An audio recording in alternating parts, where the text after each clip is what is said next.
नमस्कार दोस्तों, आप सभी का एक बार फिर से स्वागत है हमारे चैनल जतिन लाइफ स्टाइल में। आज सुनते हैं चांद चौदस पूर्णिमा की कहानी।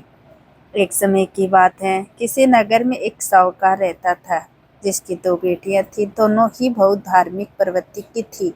वो दोनों पूर्णिमा का व्रत करती थी, परंतु दोनों में एक बड़ा अंतर था। बड़ी बहन अपना पूर्ण व्रत करती थी, जबकि छोटी बहन अपना व्रत अधूरा छोड़ देती थी। समय बीतने लगा। साहूकार के दोनों बेटियों की शादी हो गई और बड़ी बेटी को एक पुत्र रत्न की प्राप्ति हुई, परंतु छोटी बहन के जब भी संतान पैदा होती वो तुरंत मर जाती।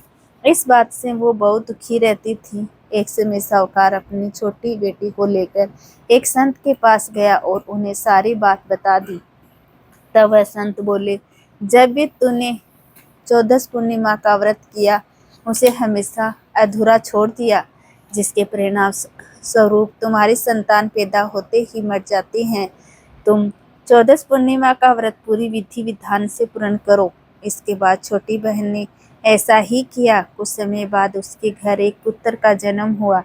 जन्म के कुछ दिनों बाद वह बच्चा भी मर गया। उसने अपने बच्चे को एक पट्टे पर लेटाकर कपड़े से ढक दिया। उस दिन उसकी बड़ी बहन उससे मिलने उसके घर आई।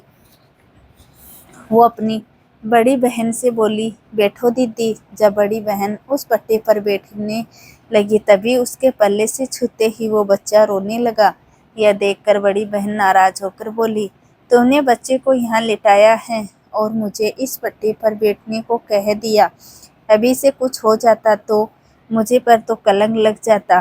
तब छोटी बहन बोली, नहीं दीदी, ऐसा नहीं है, ये तो मरा हुआ था। तुम्हारे पल्ले को छूते ही ये जीवित हो गया। ये तुम्हारे भाग्य से जीवित हुआ है, क्योंकि तुमने चौदस पूर्णिमा का व्रत पूरी विधि विधान से हमेशा पूर्ण किया है।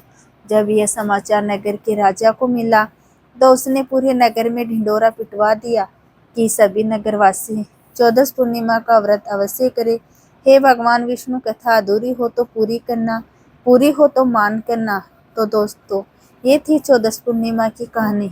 आपको ये कहानी कैसी लगी कमेंट करके ज़रूर बताएं और साथ ही साथ मेरे चैनल जतिन लाइफ स्टाइल को सब्सक्राइब करना ना भूलें। धन्यवाद दोस्तों।